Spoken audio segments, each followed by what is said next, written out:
Boa noite, Ana. Seja bem-vinda. Convidem as pessoas para participar dessa live. A gente vai falar sobre os traumas dos filhos no divórcio, como é que a gente pode educar filhos seguros, mesmo diante aos desafios do divórcio. Boa noite, Ed. Tudo bem? Oi, Ana, você está falando de onde? Me conta. Eu li a sua caixinha aqui hoje. Oi, Michele. Boa noite. Tudo bem? Boa noite, Michele tá falando de onde? Oi, Sara. Tudo bem, minha linda? A Sara tá aqui de terça, geralmente. Oi. Papel e caneta aí, separa papel e caneta, porque tem muita coisa legal. Preparei muita coisa legal para vocês. Você fala de onde, Sara? Gente, eu tô em São Paulo, temperatura caiu um pouquinho aqui.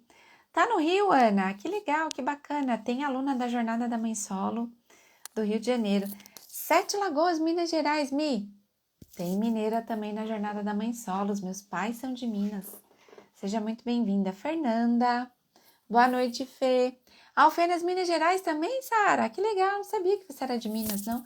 Ponte Nova, Ed. Nossa, eu tenho uma amiga, Maria Bethânia, é de Ponte Nova. Que legal. Boa noite, Marcinha. Acho que você pediu solicitação de vídeo aqui. Hoje a gente não vai fazer de vídeo, mas você pode colocar suas perguntas aqui nesse balãozinho. Eu tô com um cacho meio fora aqui, mas já acerta. Oi, Amanda, boa noite, seja bem-vinda. Bom, gente, eu sou Sônia Portes, eu sou psicóloga, para quem tá chegando. Eu sou psicóloga há mais de 20 anos, sou mestre em psicologia, sou autora da coleção Mundo de Tina, sou filha de pais divorciados e sou mãe também no divórcio. Eu tô aqui para falar sobre os traumas dos filhos no divórcio e como é que a gente pode educar filhos mais seguros diante aos desafios do divórcio. Eu preparei muita coisa legal para vocês. Boa noite, Amanda. Boa noite, Ana. Preparei muita coisa legal para vocês. Essa live ela não vai ficar salva. As lives agora fazem parte de um pacote chamado SoniaFlix. A inscrição está no link da bio. Mas se vocês tiverem dúvida ou algum tipo de dificuldade, é só mandar mensagem no direct que eu ou alguém da minha equipe vai responder você, tá bom? Boa noite, Ana. Seja muito bem-vinda. Vocês podem colocar as perguntas nesse balãozinho com esse ponto de interrogação. E hoje eu vou me organizar aqui, organizar o tempo para responder um pouco as perguntas de vocês, tá? Semana passada eu não consegui responder as perguntas, eu tinha muito conteúdo para compartilhar, mas eu sempre respondo as caixinhas, eu tô sempre respondendo os directs de vocês, os comentários que vocês deixam nos vídeos, que é muito importante para o engajamento no Instagram, para que esse trabalho cresça, para que as pessoas tenham conhecimento da informação que eu tô compartilhando aqui com vocês, tá bom? Boa noite a todas. Luana Psi é minha colega de profissão, é isso? Luana Santana é psicóloga, seja muito bem-vinda. Então vamos lá. A gente vai falar sobre os traumas dos filhos no divórcio e essa é uma expressão às vezes um pouco pesada. Oi, Mari, boa noite, meu amor. É um pouco pesada, mas é real quando a gente vai falar sobre divórcio, principalmente quando a gente vai avaliar quem é que sofre mais com essa separação, com a separação do casal. E tudo que a gente vai ler sobre pesquisas científicas, dados, traumas e dores, os filhos são os que mais sofrem com o divórcio e com relação a isso todas as pesquisas convergem, vão dizer que sim, os filhos sofrem muito com o divórcio, porque eles não têm repertório para entender o que está acontecendo com a separação dos pais, porque eles têm uma certa dificuldade de lidar com os conflitos dos pais que acabam acontecendo mesmo após o divórcio. Ontem eu fui gravar um podcast na Isto Bem-Estar com a Paola. A gente falou muito sobre divórcio. Daqui a alguns dias o podcast vai ao ar e vocês terão conhecimento, acesso ao que foi dito ali no podcast. Mas ela me faz uma pergunta bem interessante que é a seguinte: Sônia, todo divórcio determina trauma para a criança? Existe alguma possibilidade da gente fazer um divórcio sem determinar o trauma para a criança? E a minha resposta foi não, não existe divórcio sem determinar um trauma para a criança. E o que a gente pode fazer é diminuir os impactos do divórcio nos filhos. E é sobre isso que a gente vai falar aqui hoje. Como é que a gente pode diminuir os impactos cuidando dessa autoestima e trabalhando principalmente para que esses filhos, mesmo sendo filhos de pais divorciados, possam ser pessoas seguras e pessoas aí relativamente equilibradas na sociedade. Fez sentido? Oi, Jéssica, boa noite, tudo bem aí em Goiânia? Como é que tá? A GM Pompelli, Ana Miller, boa noite, sejam bem-vindas. Semana que vem a gente tem live às 8 e eu vou trazer a pauta da Luana Piovani, que é o medo que a gente também acaba construindo dos filhos irem morar com os pais. Semana que vem a gente vai falar sobre isso, já anota aí pra gente não perder, tá bom? Boa noite, Jéssica. Tá tudo certo aí em Goiânia? Tá calor aí? Aqui em São Paulo deu uma esfriadinha. Vamos lá. Pontos, né? Que tipo de comportamento no seu emocional pode de alguma forma afetar a autoestima do seu filho e tornar o seu filho inseguro no divórcio? Eu separei alguns pontos. Eu gostaria que vocês anotassem para você identificar o que é que está fazendo sentido aí para você, o que é que ressoa em você. O primeiro ponto é medo do julgamento. O meu filho vai sofrer, o meu filho vai ser excluído, o meu filho vai ser julgado por ser filho de pais e mães divorciados. E esse julgamento, na maior parte das vezes, hoje, com a sociedade do jeito que está, funcionando do jeito que está, ele começa com a gente. É a gente que tem esse julgamento, é a gente que tem esse medo, fez sentido aí? É a gente que se culpa, é a gente que se sente inferiorizada até para dizer para as pessoas, eu sou divorciada, né? Conseguir dizer publicamente, eu sou divorciada, é um grande desafio, é uma grande barreira, que essa mulher, assim que ela oficializa esse divórcio, ela tem essa dificuldade em se dizer socialmente divorciada e, consequentemente, você acaba trazendo essa condição emocional para a criança. Então, fortaleça isso. Diga, eu sou divorciada como eu sou solteira, eu sou casada, é um estado civil. Quando eu tenho medo de dizer para a sociedade que eu sou divorciada, de alguma forma você está trazendo essa insegurança também para o comportamento do teu filho. Ele provavelmente não vai sofrer nenhum tipo de retaliação ou de julgamento social por ser filho de pais divorciados, até porque as crianças estão muito mais habituadas hoje, em pleno 2024. Obrigada, Luana. Em pleno 2024, nós temos aí praticamente metade da sala sendo filhos de pais divorciados, o que não acontecia há 30 anos atrás. Então, nós estamos num momento social diferente, com desafios, mas se eu tenho medo, se eu tenho vergonha de dizer para a sociedade que eu sou uma mãe divorciada, eu de alguma forma estou transferindo, estou passando esse medo para a criança, e isso pode sim tornar essa criança também acuada, com medo de ser quem ela realmente é.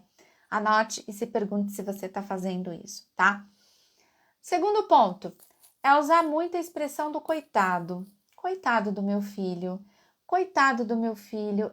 O que significa ser coitado? Faz uma pesquisa aí no Google, né? Coitado. Coitado é aquela pessoa que está na rua, aquela pessoa que está pedindo dinheiro, você olha para aquela pessoa e diz o seguinte, coitado, está morando na rua, coitado, não tem família. Coitado, a expressão coitado, ela traz essa condição da escassez, da falta, de alguém que depende, de alguém que não tem condição, de alguém que não consegue, de alguém que está limitado e, né, coitado. Então, Edilene, a gente tem que tomar até um certo cuidado com a nossa cultura. Em Minas, as pessoas usam muita expressão coitado, coitadinho, coitadinho do menino, coitado do menino. Que tipo de emoção, que tipo de sentimento você está despertando no teu filho, chamando ele de coitado, tratando o seu filho como um coitado, dizendo para as pessoas, coitado do meu filho, o pai dele combinou de vir e não veio. Coitado do meu filho, o pai ficou de dar um presente e não deu. Tadinho do meu filho, tá sofrendo com divórcio. Tadinho do meu filho. Pediu hoje para falar com o pai não atendeu. Em que lugar você está colocando o seu filho usando a expressão coitado? Lembrando que o tema da live é como é que a gente pode educar filhos seguros. Como é que a gente pode educar filhos seguros no divórcio se eu chamo o meu filho de coitado o tempo todo, se eu trato o meu filho como um coitado?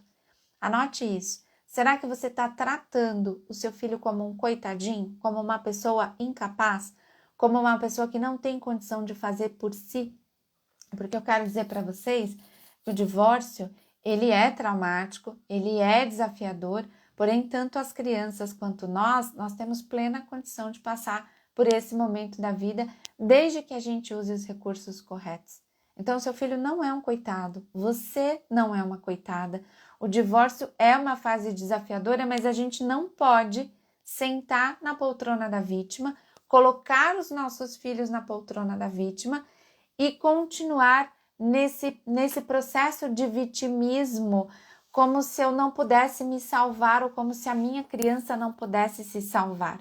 Então, os nossos filhos, eles são inteligentes, nós somos inteligentes, nós somos fortes o suficiente para conseguir passar por esse momento da vida e sair desse processo de divórcio com muito mais maturidade, com muito mais autonomia. Inclusive, as pesquisas já mostram que filhos de pais divorciados em pleno século XXI tendem a se tornar mais autônomos, mais independentes, mais seguros emocionalmente, porque se a gente usar as ferramentas corretas, vocês estão preparando os seus filhos para lidar com essa fase, com esse momento da vida, como qualquer outro, como um desemprego, como uma doença, como qualquer outro desafio na vida. Então, pare de chamar o seu filho de coitado. Se você está chamando o seu filho de coitado, preste atenção na frequência que você está emitindo, tanto para ele quanto para você mesma, né? Se ele é coitado, talvez ele seja filho de uma coitada. É nesse lugar que você quer estar? Se faça essa pergunta, tá? Tá fazendo sentido, meninas? Tá fazendo sentido? Ah? Olha só que importante isso aqui que eu preparei para vocês. Vamos lá, prestem atenção. Se eu tô tratando o meu filho como um coitado, se eu acho que o meu filho é um coitado, há uma tendência muito grande que você, mãe divorciada, adote uma postura classificada na psicologia positiva, como mãe super protetora.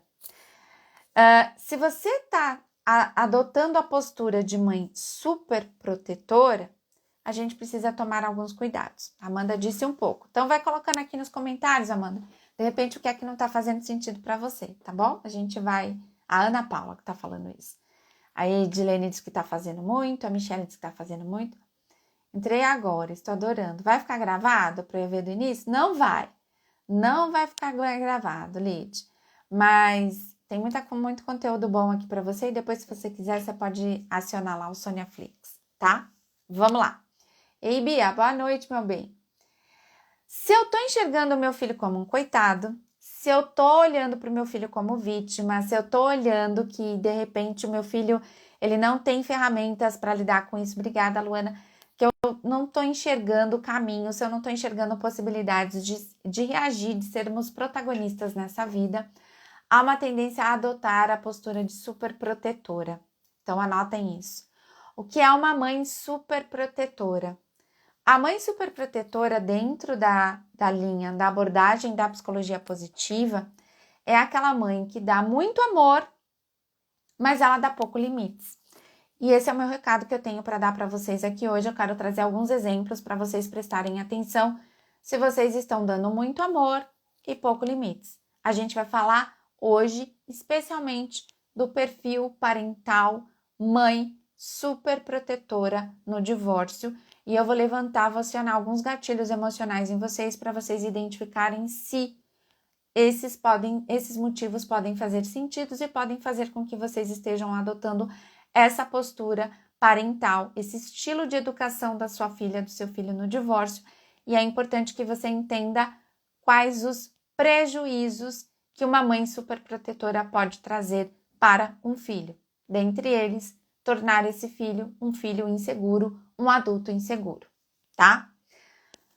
Então, vamos lá. A mãe superprotetora, ela dá muito amor e ela dá poucos limites. Eu vou dar um exemplo para vocês de uma coisa que aconteceu hoje de manhã, aqui no meu prédio, tá? E que tá acontecendo muito na sociedade. Eu ia entrar no elevador, devia ser umas 7h30 da manhã, eu tava voltando da academia. E aí tinha uma criança de uns 6 anos de idade e uma mulher, acho que é a mãe dele. E a criança chorava desesperadamente. E a mãe dizia assim: eu falei para você ir dormir mais cedo ontem. Agora não adianta reclamar. E a criança ali com a mochila para ir para a escola chorava e ela foi arrastando essa criança embora para ir para onde eles tinham que ir ali para a garagem, para o estacionamento. Sônia, onde é que está o erro? Ela não falou para a criança ir dormir mais cedo? A criança não foi dormir mais cedo, hoje ela acordou cedo, tá mal-humorada, tá cansada e tá indo para a escola chorando. A mãe fez a parte dela. A mãe falou para a criança ir dormir mais cedo. E a resposta está errada. Falar simplesmente para uma criança, seja ela no divórcio ou numa educação comum, só falar para a criança que ela tem que dormir mais cedo não resolve. E o que é que eu vejo aqui com tudo que vocês me escrevem e nos meus atendimentos? Nós temos uma legião de mães cansadas, sobrecarregadas, que trabalham demais, que estão totalmente cansadas com a questão do divórcio, que tem que trocar o interruptor, que tem que trocar a lâmpada, que tem que levar o menino para a escola, que tem que trabalhar, que tem que cuidar da saúde, que tem que cuidar do intelecto, que quer namorar, que quer fazer várias coisas, que precisa trabalhar e trazer dinheiro para dentro de casa e que de repente, quando vai pedir para o filho dormir no horário, toda essa energia se esgotou e ela simplesmente não tem ferramentas para entender ou para dizer para essa criança que ela precisa dormir antes das 10 horas da noite. Tá fazendo sentido? Tá? A gente precisa olhar até para esse excesso de cansaço, sabe, Sara? Sara disse aqui, mães cansadas, verdade. O divórcio tende a nos cansar muito mais. Porque por menos que o teu parceiro fizesse, colocar o lixo para fora, de repente vir, passar no supermercado, trazer até uma questão mais de segurança de dinheiro, talvez não muita, mas que trouxesse alguma segurança financeira para você, isso psicologicamente exerce muitos fatores, muitas, te traz um acolhimento, te traz um certo apoio. Quando esse parceiro não está em casa, você tem que fazer tudo o que você fazia e talvez o mínimo que ele fizesse também. Então, aos poucos, você vai se sentir muito cansada. E a gente tem recursos e precisa ter estratégias para isso. A Luana disse, sem contar com a pressão, a cobrança social. Sim, Luana, né? A cobrança de você ser uma boa mãe, esse é um outro ponto. Nossa, se separou, agora tá descontando todas as frustrações da vida dela na criança, tá tratando mal a criança, tá gritando com a criança, ou não tá sendo legal com a criança. É muito desafiador educar no divórcio, né? E é importante que a gente tenha consciência disso, para que você saiba que criança que você, que adulto, que cidadão é esse que a gente está construindo para o mundo, mas tendo essa clareza de qual é o meu papel e resguardando alguma energia para poder me conectar e dar direcionamento para essa criança. A gente não pode esquecer disso. Então, dar amor é importante, mas dar limites é importante também, tá? Sou mãe de uma criança autista e vivo exausta. Michele, o seu caso é ainda mais desafiador, né? Eu acompanho alguns estudos e no seu caso é ainda mais desafiador. A Dani disse, daí escutamos que não estamos dando conta sem o pai. Dani, o que eu posso dizer para você é que a gente dá conta sem o pai, porque a maior parte de nós, mãe solo, nós já éramos mãe solo casada. Eu acho que essa é uma frase que acolhe muito e que nos dá muita força, porque nós somos capazes, sim, de dar conta sem o pai, mas desde que a gente use ferramentas para poder dar conta disso, tá? Eu não consigo explanar e contar tudo que você pode fazer para melhorar a tua vida na maternidade solo. A gente fala sobre isso lá na comunidade Mãe Solo Poderosa, na Jornada da Mãe Solo, que abre inscrições na semana que vem. Mas a gente já era mãe solo e a gente já dava conta de muitas coisas. Mas todo esse peso social de que eu tô cansada, e quanto mais que eu digo que eu tô cansada, mais cansada eu vou ficando, isso vai drenando a minha energia e eu vou deixando de estabelecer essa conexão de limites e de amor com as crianças. O que eu tenho para dizer para vocês é que quando você só dá amor e você não dá limites, além de uma criança insegura, de uma criança tímida, de uma criança que não vai ser um cidadão funcional socialmente, ele vai te desafiando e essa criança ela vai crescendo e ela vai se tornando um adolescente que não te respeita. Pauta da nossa live na semana que vem.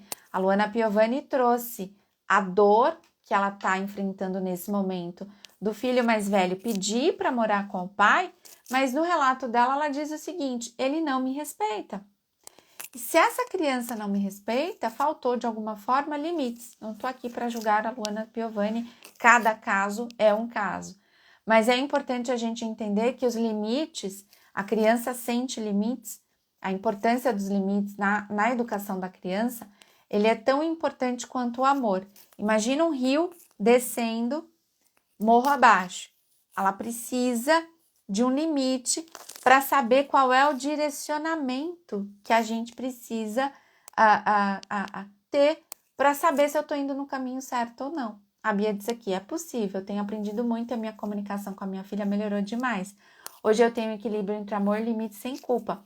A Bia é aluna da Jornada da Mãe Solo, já aí há um ano, tá aqui, né, Bia? Participa do grupo, participa do clube de leitura, participa das mentorias, tá sempre trazendo os questionamentos e tá sempre se perguntando: Sônia, onde é que eu tô errando? Porque a gente erra todo dia. Eu, como psicóloga, eu também erro e a gente precisa buscar formas de melhoria todo santo dia. Então, o que eu quero dizer para vocês? Não adianta dizer para a criança que ela tem que dormir até as 10 horas da noite, deitar na tua cama, dormir e deixar a criança, por exemplo, com o celular, com a televisão no quarto. É um outro alerta que eu quero trazer para vocês aqui hoje. Com a criança sem rotina, sem banho, sem um jantar. A criança não vai dormir antes das 10 e ela não vai dormir porque ela é birrenta, porque ela é teimosa ou porque ela não te escuta. Ela simplesmente não vai dormir antes das 10 porque ela é criança e criança precisa de limites. Então, a gente precisa, Ana, em alguns casos, ser um pouco mais autoritária. Não é usar o autoritarismo, mas é usar a nossa autoridade como mãe de olhar para o relógio e dizer para o meu filho: você vai apagar essas luzes agora e você vai dormir agora. Claro que a gente tem toda uma rotina, toda uma preparação, todo um contexto, mas o que eu quero dizer para vocês é que a criança sozinha, ela não tem essa maturidade para poder se organizar e dormir no horário que você está pedindo para ela dormir. Luana diz que é interessante também falar sobre os cuidados em como não passar esse turbilhão de sentimentos da mãe para os filhos, porque o divórcio está sendo um momento novo e desafiador para todos. Estou amando a live. Obrigada, Luana. Obrigada, Bia. Sim, quando a gente cuida da nossa saúde mental, a criança ela vai sentir esse nosso equilíbrio, né? Quando a gente está desequilibrada, quando a gente está extremamente nervosa, ansiosa, frustrada e a gente desconta a nossa raiva na criança, ela com certeza vai sentir isso a curto e a longo prazo. Você sente que você era ali o pano de chão da tua mãe e em algum momento você vai se revoltar, você vai dizer: peraí, eu que vou precisar colocar limites em você. Mas ter essa separação, ter essa clareza do meu papel como mãe, do que eu preciso falar e de onde eu quero chegar com a educação que eu estou oferecendo para os meus filhos, ela é fundamental para que você tenha um filho seguro, para que você tenha um filho que sabe o que é certo, o que é errado e que sabe que essa mãe exerce a autoridade, o papel de mãe e o papel de autoridade dentro dessa casa.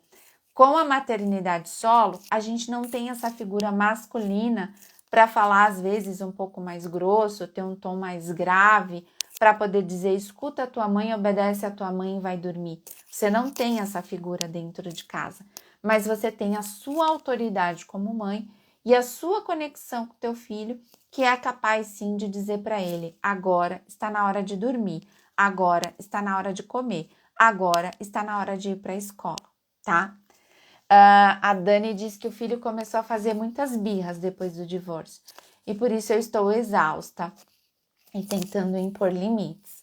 mas não podemos desistir. Dani, a gente precisa investigar o que é birra, o que é carência, o que é angústia de separação, o quanto seu filho está sofrendo com tudo isso, quanto tempo vocês têm de divórcio. E o que eu tenho para dizer para você, tudo isso precisa ser calibrado e entendido. Às vezes o filho do divórcio, ele chora e ele precisa de colo, ele precisa de acolhimento. Não é só birra, mas é uma necessidade de contato, de afeto e de amor, dependendo das circunstâncias e do que está acontecendo na vida de vocês, tá? Aqui a Ana diz que sempre fez essa parte dos limites. Gostou, Luana? Fez sentido? Tá? Então, vamos lá. Pontos que a gente precisa prestar atenção. Quem tá anotando aí, quem chegou agora, medo do julgamento social e acabar se fazendo, sendo a sua própria motivadora de preconceito. Ter um preconceito seu com você mesma. Eu sou uma mãe divorciada, meu filho vai sofrer. 2, tratar o seu filho como um coitado, com pena, né? O que significa ter um filho coitado? É não acreditar na capacidade dessa criança de reagir, de responder ao divórcio. 3, me colocar como vítima, com certo exagero, ó vida, ó céus, esse filho coitado, o mundo todo vai tratar o meu filho mal, então eu preciso super protegê-lo. E eu sou a pessoa que vai fazer tudo por essa criança, eu vou dar muito amor para essa criança, errar na dose e não dar limites. Então, é identificar tudo isso. E aí eu trouxe aqui um teste rapidinho para que vocês possam investigar se de repente vocês estão nessa linha aí da mãe superprotetora, tá? Então, primeiro, trouxe aqui já um exemplo. Seu filho está dormindo com televisão ou com celular ligado? Pensem nisso, tá? Sônia, mas o meu filho tem televisão no quarto. Ou será que eu coloco uma televisão no quarto? O meu conselho é: não coloquem televisão no quarto das crianças e nem dos adolescentes. Ai, Sônia, mas eu quero ter a minha liberdade porque eu quero assistir as minhas coisas. Então, coloque uma televisão no seu quarto.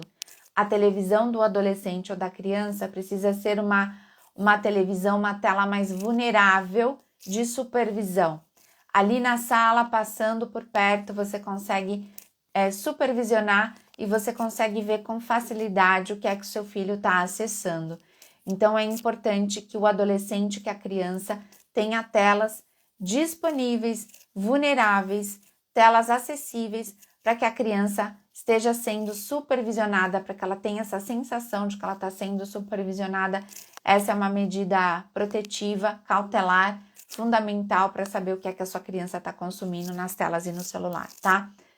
2 horas antes de dormir, é fundamental que as telas estejam desligadas, que a gente tenha essa rotina do sono, para que a gente tenha uma rotina de como a gente vai acordar, tá?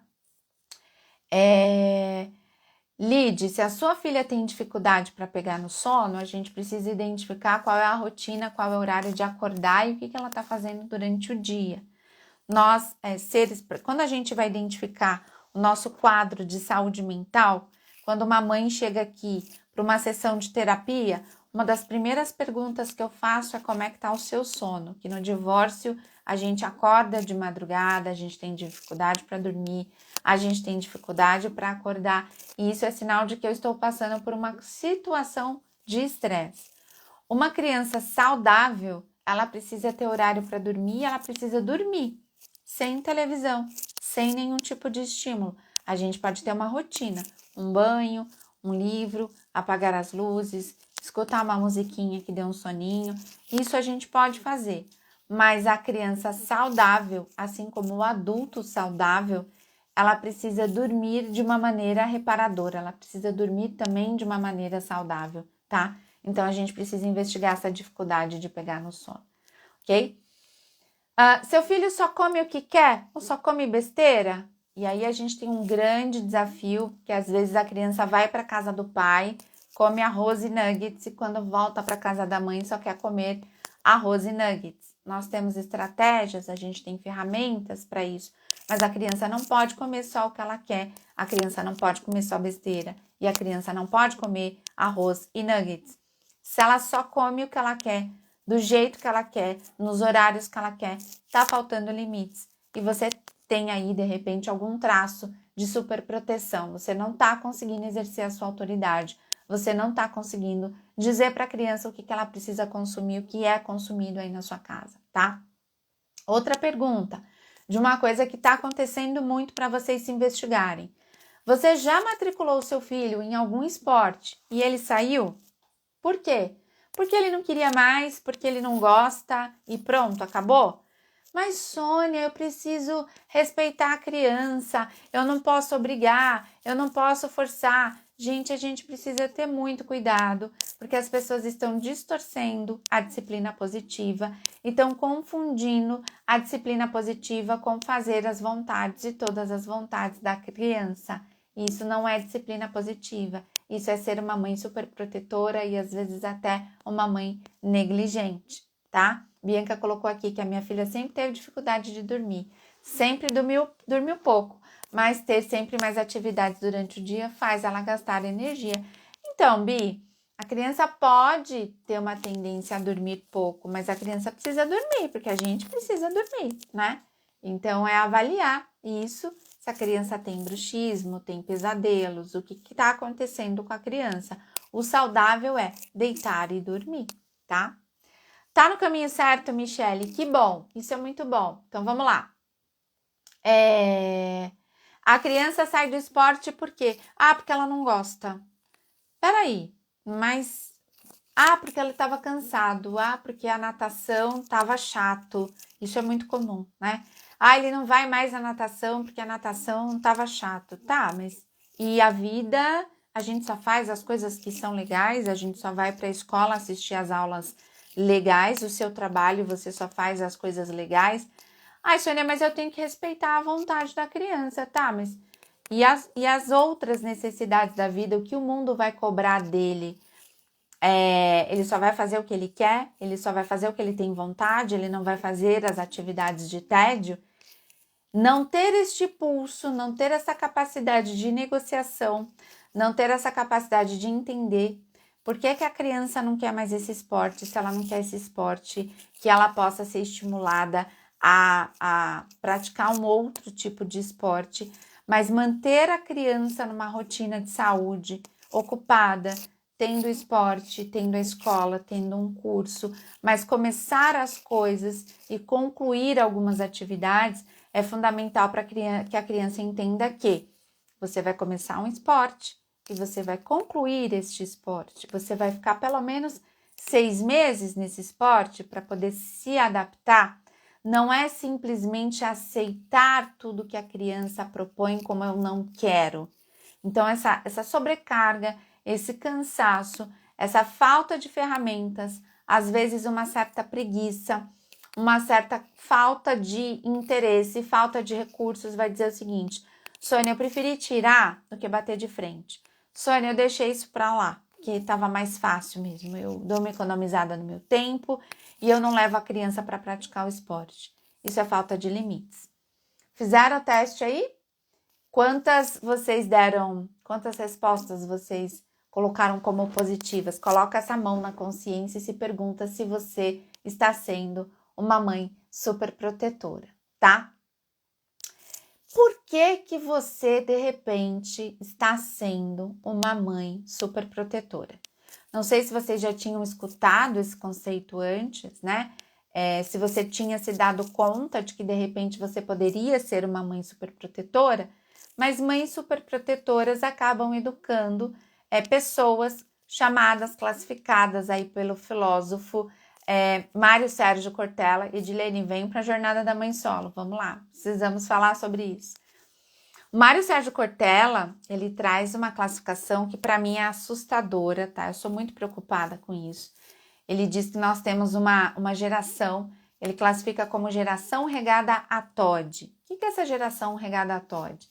É aquela pessoa que já tem quase 40 anos de idade, ainda mora com a mãe, não tem estabilidade profissional, às vezes não trabalha, ele chama de geração neném, né?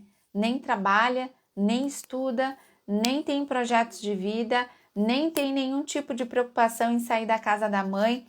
uma mãe super protetora, uma mãe que não coloca limites, gera filhos inseguros, e filhos inseguros tendem a se tornar o que o Mário Sérgio Cortella chama de geração nem. Ou seja, se você não impor limites, se você não tiver as ferramentas corretas para educar o seu filho, você está fortemente fadada, você está correndo um grande risco a ter um filho para sustentar para o resto da tua vida.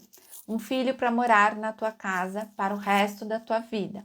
Ou aquele filho que se casa, mas que não assume responsabilidades com a família, porque ele prefere, claro, continuar vivendo sob responsabilidade e na mamata e sob a proteção da mãe. Tá fazendo sentido, gente? Vocês conseguem entender o quanto é grave educar uma criança sem limites, com muito amor e fazendo tudo pela criança? Mas eu vou trazer algumas explicações aqui para vocês que de repente possam fazer sentido, tá? Há uma tendência a se tornar uma mãe superprotetora, aquela mãe que teve uma educação autoritária, muito rígida, com muita pressão, com muita cobrança, com muito perfeccionismo. E quando a gente tem uma educação como essa, a gente tem dois caminhos basicamente. Ou você repete o padrão, ou você diz o seguinte: eu vou fazer tudo completamente diferente do que fizeram comigo. E esse completamente diferente do autoritarismo é a educação superprotetora. Então, atente-se a que tipo de educação você foi submetida, tanto materna quanto paterna. E é muito provável que você tenha tido um ou outro no estilo parental de autoritarismo, por conta das nossas questões históricas, das nossas questões sociais. Nós temos aí uma geração de muitos pais autoritários. Então, observe o quanto a educação dos seus pais, ela te afetou, porque isso vai reverberar, isso de alguma forma vai afetar a forma como você vai educar o seu filho. Tá fazendo sentido, gente? Alguém aqui teve mãe ou pai autoritário? Conta pra mim. Eu já vou responder as caixinhas de vocês, tá? Então, vamos lá. Tá fazendo sentido aí? Vai me dizendo um pouquinho. Conta aqui pra mim, tá? Vamos lá. Quando é que você adota uma postura super protetora? Que bom, Sara. Quando você tá fazendo tudo pela tua criança. Jéssica, Edilene, tá fazendo sentido. A Sara tá falando que tá fazendo sentido. E aí a gente tem que pensar no seguinte: tem que arrumar a cama, o menino não quer arrumar a cama, o menino não sabe amarrar o cadarço, eu vou lá e amarro para ele. O menino não sabe arrumar a cama, eu vou lá e arrumo a cama para ele. O menino não sabe lavar a louça, eu vou lá e lavo a louça para ele. O menino não consegue organizar o horário, eu vou lá e organizo o horário para ele. Tudo a gente quer fazer pela criança. E olha que interessante. Com a pressa, com a sobrecarga, com todo o nosso cansaço, com tudo que a gente tem para fazer, respondam aqui para mim, sejam sinceras. Na maioria das vezes é mais fácil fazer ou explicar. Ou ter ferramentas para explicar para a criança. Meu filho, presta atenção. Você precisa cuidar disso e disso e disso. E a criança te questiona, ou a criança embate, ou a criança diz, não vai dar. Ou a criança diz, eu não sei, eu não entendo, eu não estou entendendo o que você está falando. Você desiste e vai lá e faz pela criança. Então, presta atenção. Tudo aquilo que você faz pela criança, de alguma forma, está tirando dela a autonomia.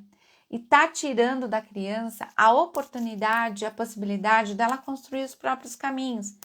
Dela colocar esse processo criativo para funcionar e, de repente, encontrar estratégias que ela mesma possa construir. Fazer é mais fácil. Então, Paty, é mais fácil mesmo, tá? Eu também sou essa pessoa. Falo, gente, eu vou fazer, vou deixar para lá, eu não vou explicar.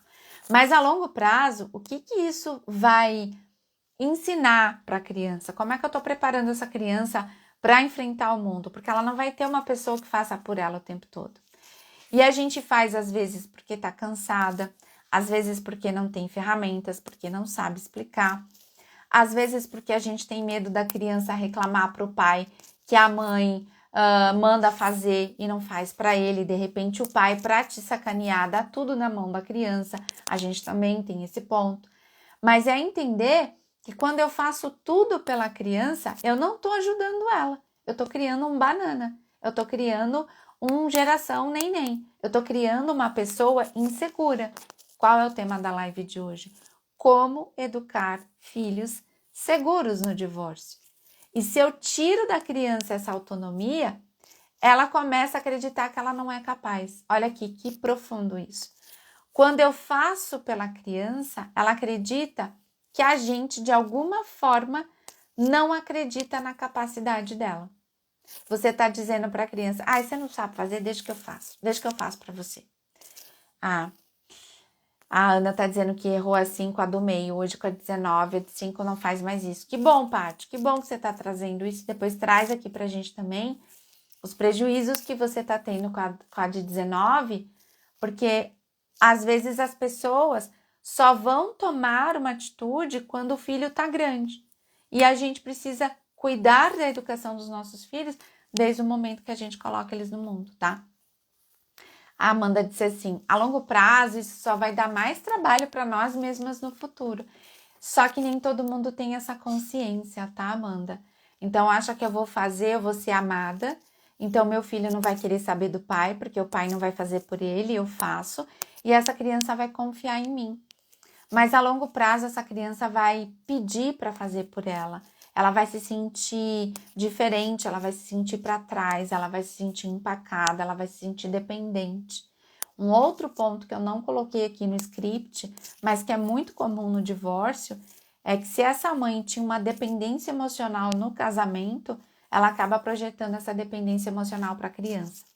E aí ela quer fazer tudo pela criança, porque a criança, para que a criança seja de alguma forma dependente dela. Tá? Isso é muito arriscado mesmo. Eu trouxe aqui um exemplo para vocês do meu filho, né? Que é a hora de ir para a escola. E de manhã sempre acorda e pega a mochila e faz o lanche e prepara isso e prepara aquilo. E o horário, se a gente perder o horário, tem essa pressão da manhã, né? E aí eu ficava assim pro Vinícius, ó o horário, Vinícius, ó o horário. E ele ficava, mãe, para de ficar falando toda hora, você tá me irritando, isso não me ajuda. E aí eu disse, realmente, isso não tá ajudando quando você tá atrasado. Ter alguém na sua orelha dizendo, tá atrasado, só piora toda essa situação. E aí eu combinei com ele, eu disse, tá, então como é que a gente vai resolver a tua saída de manhã para você chegar no horário? Ele disse, olha, me acorda a tal hora e eu vou fazer minhas coisas. E me deixa. E eu disse, você tá certo. E vamos combinar o seguinte, se você perder o horário, você vai perder a aula. E é por tua conta e risco. E ele disse, tá bom, é por minha conta e risco. Eu vou gerenciar o meu horário. E aí vem eu aqui, mãe, compartilhando isso com vocês, que é preparar o café, preparar as coisas e permitir, assistindo, que ele possa fazer o próprio gerenciamento do tempo dele e que ele saia no horário que ele acredita que seja o horário correto para ele ir para a aula. E é muito mais sobre nós do que sobre eles. Porque nós precisamos nos conter, porque nós precisamos nos controlar, porque nós precisamos deixar de fazer aquilo que a gente tem como padrão, de estar fazendo pelo outro o tempo todo e permitir, muitas vezes, que ele chegue atrasado, que ele perca uma aula e que ele, através dessas experiências, possa ir construindo o seu próprio repertório e a sua própria maturidade. E aí a gente erra muito fazendo pela criança, não permitindo que a criança crie o seu próprio repertório. Mas para quem estava aqui no começo da live, isso começa com o sentimento de ser meu filho é um coitado, meu filho é inferior, meu filho vai sofrer o preconceito do divórcio. Mas isso não começa na criança, isso começa em nós e isso precisa ser tratado em nós primeiro. Tá fazendo sentido o que eu tô falando para vocês, meninas, tá? Espero que sim. Espero que vocês façam essas reflexões com mais profundidade, tá? Bom, Por que que você se torna uma mãe superprotetora? Geralmente o divórcio te deixa a mulher insegura. Você fica mais insegura por um tempo. E se o ex é um ex tóxico, imaturo, birrento, que tenta te detonar, que tenta te diminuir como mãe, como mulher, e que diz que você faz tudo errado, que você é uma péssima mãe, que você sempre tomou péssimas decisões, o que é muito comum, infelizmente, essa insegurança, ela afeta a tua relação com teu filho. Então, com medo de errar, você faz por ele. Com medo de errar, você protege demais. Com medo de errar, você não bota limites. Com medo de errar, você não fala mais alto, às vezes, e é importante, não tô falando gritar, mas ter um tom de voz mais firme com a criança é importante em determinados momentos. Então, você se torna uma mãe insegura. Então, porque o ex vai me criticar, porque o ex vai falar, porque o ex vai me invalidar. E o ex, ele vai educar o teu filho do jeito que ele quiser lá na casa dele. Infelizmente, é o que acontece na maioria dos casos. E você precisa ter as rédeas da tua vida e você precisa ter as rédeas do que vai acontecer na tua vida com o teu filho na tua casa.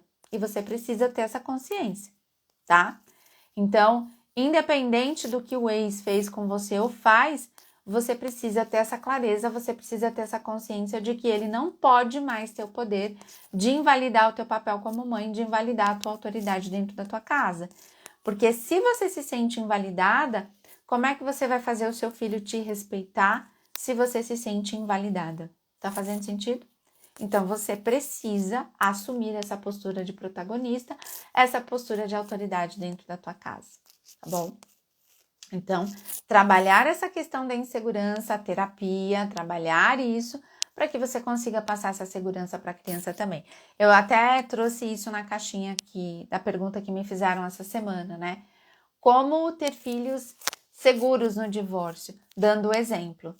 Se você não é essa mãe segura, você não vai conseguir passar isso para o teu filho. Então, começando também a passar isso para nós, avaliando isso por nós, tá?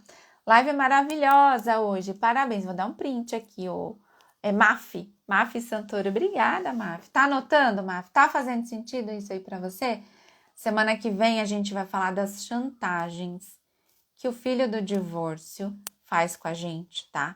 Como é que você vai lidar com as chantagens que seu filho pode fazer com você para tirar proveito, para tirar vantagem, que eles são muito espertos.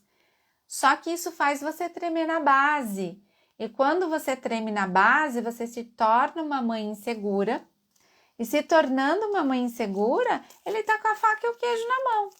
E aí tudo que você mais tem medo vai acontecer, que é que de repente seu filho vai mesmo, eu vou dizer para ela que eu vou morar com meu pai, que ela vai fazer tudo que eu quero. E fazer tudo que ele quer não é necessariamente fazer o que seu filho precisa e nem o que você precisa. Ter essa clareza é fundamental, tá? Que bom, Maf, te espero na jornada da Mãe Solo, espero que você venha também fazer parte aqui da comunidade Mãe Solo Poderosa. Sara, obrigada, Sara, tá? Então, vamos lá. Se o ex te invalida, se o ex fala mal de você por hábito, se o ex tem raiva de você, se ele tenta te punir, se ele faz birra, isso a gente precisa cuidar disso aqui na Jornada da Mãe Solo. A gente trabalha muito a autoestima das mães, mas isso não pode exercer mais tanto poder sobre você. Algum poder vai exercer, mas não exercer mais tanto poder sobre você, tá? Então, vamos lá. Pontos importantes aqui para a gente se avaliar do que é que comportamentos que a gente precisa prestar atenção que tornam, sim, uma criança insegura no divórcio. Primeiro, excesso de críticas. E nós, mulheres, vivemos e sofremos da síndrome da Maria Perfeitinha. Tudo tem que estar muito perfeito, né? Então, se agora eu me separei, tudo tem que estar muito perfeito. A minha casa tem que estar extremamente limpa, as minhas coisas precisam estar extremamente organizadas. Mãe solo poderosa, né, Jussara? Mãe solo poderosas. Somos aí, as mães solo poderosas. Estamos juntas, Jussara. Tem que estar tudo perfeitinho, tem que estar tudo limpinho, tem que estar tudo exatamente nos trinques. E aí você tende a criticar exacerbadamente, exageradamente também os seus filhos. De que forma? Você pediu de repente para o seu filho passar um paninho na mesa. Ele foi lá e passou, né? Do jeito dele, mas ele passou. Você diz, menino, você não passou isso direito, ou você pega o pano, você passa pela criança, você invalida aquilo que a criança fez, você diz para a criança que ela não fez isso direito, que ela precisa prestar atenção. E é importante que você considere que criança vai limpar como uma criança. Às vezes nem um adulto limpa direito, né? Até o próprio adulto tem dificuldade. E aí você começa a criticar tudo que a criança faz. Então nada que a criança faz tá bom. E esse excesso de crítica torna essa criança uma criança insegura. Porque toda vez que ela vai arriscar fazer alguma coisa, vem uma crítica. Então a gente precisa tomar cuidado também com as críticas, como elas acontecem, qual o excesso de críticas e como isso está afetando o emocional do teu filho. Excesso de críticas geram crianças inseguras, crianças tímidas, crianças que vão ter aí uma grande questão com a autoestima, tá? Eu gosto muito de uma autora, o nome dela é Dorothy Briggs, e ela diz o seguinte: nós nascemos com a nossa autoestima linda para florescer. Eu brinco que a gente nasce acreditando que a gente é a última bolacha do pacote, mas que a vida vai machucando a gente. E quando a gente vai sendo machucado, a gente vai perdendo essa autoestima. Então, uma criança insegura, uma criança tímida, uma criança com dificuldades de relacionamento, é uma criança que sofreu com muita crítica, uma criança que sofreu com a superproteção, é uma criança que foi tratada como uma coitada, é uma criança que foi tratada como uma incapaz, e para isso vocês precisam se avaliar. Eu estou fazendo isso com meu filho porque ele nasceu para ter autoestima. Se ele não tem autoestima, de alguma forma os pais erraram. E é para isso que a gente precisa olhar, tá? Que mais que a gente pode fazer com uma criança que pode machucar e pode torná-la uma criança insegura, né? Aqui tem um ponto importante, tá acontecendo muito isso aqui, e eu quero esclarecer, quero trazer esse ponto de reflexão para vocês. Às vezes as crianças fazem perguntas ou fazem questionamentos para a gente que a gente não sabe a resposta, ou a gente até sabe a resposta, mas a gente não pode compartilhar essa resposta com a criança.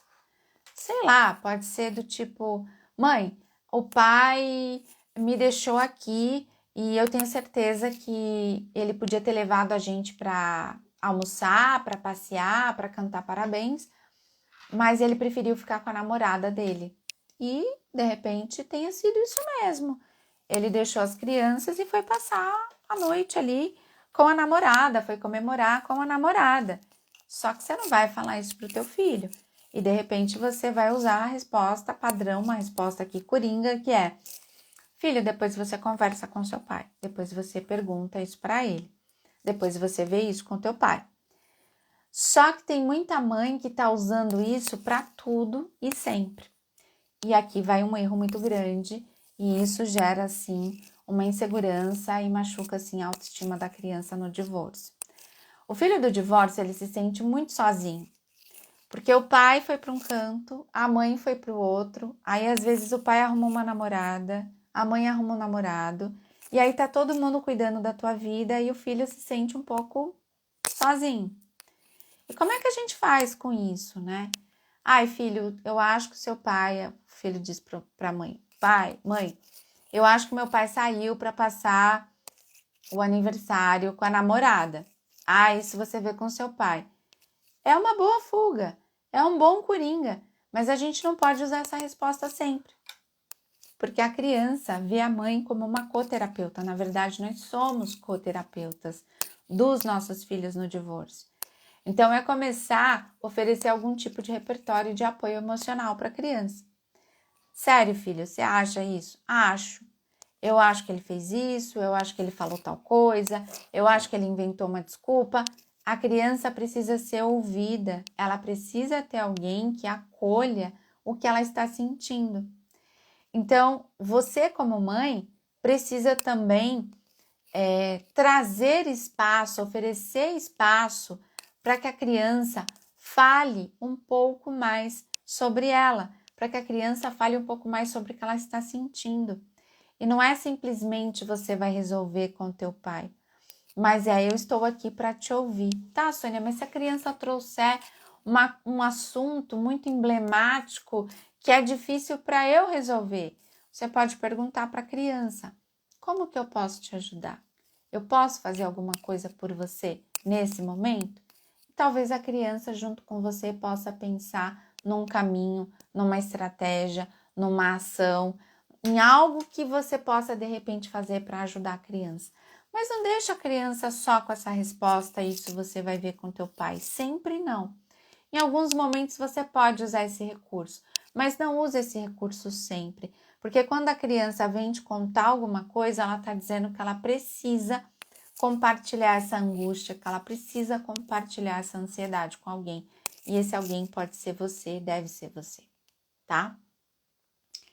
Eu trouxe mais um exemplo aqui para vocês, mas já são 9 horas e eu preciso dar uma olhadinha aqui na caixinha de perguntas que vocês trouxeram, tá? Eu quero trazer algumas aqui para comentar, tá? A Lê disse assim: Sônia, e quando a criança não fala nada, parece que nada aconteceu? Alê, essa é uma grande preocupação no divórcio, porque o filho do divórcio ele se sente muito angustiado. Então, às vezes, ele fica quieto para evitar problemas, ele fica quieto para não escutar, às vezes, quando eu conto alguma coisa do meu pai para minha mãe, a minha mãe fala mal do meu pai. O filho do divórcio, das grandes questões, né? Quando as pessoas me perguntam, Sônia, por que o divórcio é traumático para a criança? Porque a criança, de alguma forma, se sente culpada pelo divórcio dos pais. Não, mas a gente falou que a culpa não é dela, tá? Você falou que a culpa não é dela, mas vocês continuam brigando por quê? Qual que é o motivo da briga dos pais no divórcio? É você que não levou para a escola, é o tênis que a gente precisa comprar, é a reunião de pais que você não foi, é a conversa que você tinha que ter com ele que você não teve. O pivô, o motivo das discussões e dos conflitos acaba sendo a criança. Então, esse silêncio pode ser falta de repertório, pode ser angústia e pode ser uma medida protetiva, sabe? Eu vou ficar quieto, eu não vou falar nada não, porque se eu abrir a minha boca pode ser que dê problema, então é melhor eu só observar. Mas o silêncio não é sinônimo de que esteja tudo bem. E que às vezes algumas mães vêm para terapia e dizem assim: o fulano tá super bem, porque ele não fala nada. Não é assim que as coisas funcionam, tá? Fez sentido? Essa pergunta aqui é bem interessante, tá? Porque a mãe disse assim: eu educo e ele deseduca. Ai, e quem nunca passou por isso, né, gente? E em que momento a gente educa e o pai continua educando? Dificilmente esse casal que não se entendia no casamento vai se entender no divórcio. Os conflitos tendem a continuar acontecendo. E aí a gente vai desenvolver essa autonomia com a criança. A gente não pode desistir de fazer a nossa parte. A gente não pode desistir de educar porque o pai deseduca. E o pai deseduca por quê? Por birra, para provar que você não controla ele, para provar que na casa dele ele faz o que ele quer, por falta de informação, por negligência, porque eu não tô nem aí, porque o pai não tem consciência do que ele está fazendo, de que tipo de prejuízo isso vai trazer para a criança lá na frente. O que eu tenho para dizer para vocês é que a gente não pode pautar o nosso pilar de educação por conta daquilo que o pai faz ou por conta daquilo que o pai deixa de fazer. É muito complexo, é muito sensível, mas a gente não pode deixar de fazer a nossa parte, tá? Gente, eu tô quase encerrando a live, porque já deu 1 hora, e aí eu corro o risco do Instagram derrubar a live, e essa live vai ficar salva lá no Netflix, no Soniaflix, na verdade. Então, eu não vou poder estender muito, mas eu quero responder essa pergunta aqui. Sônia, tô frustrada, tô confusa sobre o que falar para a criança, como não dizer para a criança que o pai tá muito errado. E aí eu disse o seguinte: a gente nunca diz que o pai tá errado. a gente sempre diz que o pai faz do jeito dele, que o pai faz do jeito que ele consegue fazer. Sônia, mas por que a gente não diz que o pai está errado? Porque a gente continua estimulando a competitividade. Eu tô certa e ele tá errado. Porque quando eu digo que o pai tá errado, de alguma forma, eu estou denegrindo, eu estou diminuindo, eu estou tirando a força da educação desse pai. Porque quando eu digo que ele está errado, eu posso dizer que ele faz tudo errado. E a criança pode se intimidar, a criança pode parar de me contar coisas, porque você está me dizendo que meu pai só faz coisas erradas, então eu não vou ficar denunciando o meu pai. Olha em que situação a gente coloca a criança se sente até traidora. Porque se eu estou contando uma coisa do meu pai para você e você está dizendo que ele está fazendo errado, eu estou traindo, eu estou denunciando o meu pai. Nossa, que péssima filha que eu sou. Eu estou traindo, eu estou denunciando ele de alguma forma. Então, a gente vai usar ferramentas, estou convidando vocês todas para vir fazer parte da Jornada da Mãe Solo. A gente abre inscrições de novo na semana que vem. Quem quiser participar, quem tiver dúvida, coloquem perguntas, venham para a Jornada da Mãe Solo. Mas não é dizer que o pai está errado, mas é trabalhar outros caminhos, outras estratégias para que a criança consiga entender, né, Amanda? A Amanda me fez essa pergunta, por que a gente não pode dizer que o pai está errado? Por tudo isso, por todos esses conflitos, por todas essas questões que a gente acaba gerando na cabecinha da criança. Então, a gente vai construir na criança conceitos éticos, conceitos morais, a gente vai trabalhar a questão a gente pode trabalhar através de histórias, através de filmes, aquilo que é importante, aquilo que faz sentido para você, mas não dizendo que o pai está errado. A gente vai usar outros caminhos para que a criança tenha essa consciência, para que ela possa ter essa autonomia e que ela possa, não só na casa do pai, mas na casa de quem ela estiver, dizer isso eu quero, isso eu não quero, isso para mim serve, isso para mim não serve, tá bom? Semana que vem, às 20, tem live. Eu vou falar sobre as chantagens dos filhos do divórcio, que podem sim tirar a tua força. E como é que os filhos podem usar essas chantagens de uma forma que possa prejudicar muito a conexão entre vocês, o respeito, o teu protagonismo e o teu poder como mãe, tá bom? Então, espero vocês. Obrigada, Edilene, obrigada. Espero vocês na próxima terça-feira, às 20. Tô sempre colocando caixinha de perguntas. Coloquem as perguntas aqui. Quem quiser ter acesso às outras lives, é só entrar em contato. Tá aqui na bio, Sônia Flix. Vocês podem fazer uma assinatura. Tem mais de 40 lives falando sobre divórcio, sobre maternidade, como educar os filhos, tá bom? Gente, compartilha esse perfil, compartilha o que tem aqui com quem vocês conheçam. Eu quero agradecer do fundo do coração a participação de vocês. Que vocês possam ser melhores mães, estar melhor com vocês mesmas, tendo essa consciência de que a gente está aqui procurando e fazendo o nosso melhor. Obrigada pelos comentários positivos. Um beijo, boa noite, até mais. Obrigada, tchau, tchau.